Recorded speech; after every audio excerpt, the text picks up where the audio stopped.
ሰላም እንዴት ናችሁ? ደህና ናችሁ ወይ? እኔ ደህና ነኝ፣ እግዚአብሔር ይመስገን ማለት ነው።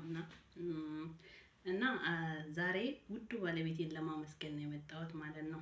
እሱም የማመሰግነው ዛሬ 14ኛ ዓመት የጋብቻ ቀናችን ነው ማለት ነው። በመጀመሪያ ፈጣሪን ላመሰግን እወዳለሁ ለዚህን ቀን ላደረሰኝ አምላክ። በሁለተኛ ደግሞ ልጆቼ ምርጥ አባት ስላላቸው ፈጣሪን አመሰግናለሁ ማለት ነው። እና የኔ ውድ ባለቤት በጣም ነው የምወድህ፣ በጣም ነው የማከብርህ።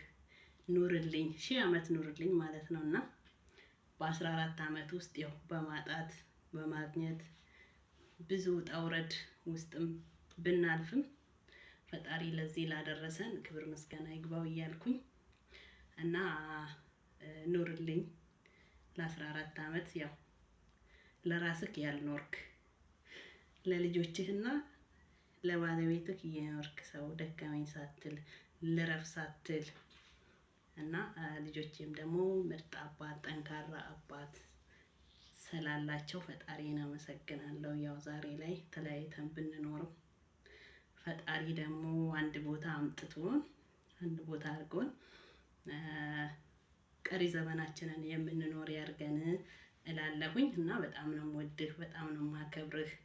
ኑርልኝ ሺህ ዓመት። አመሰግናለሁ።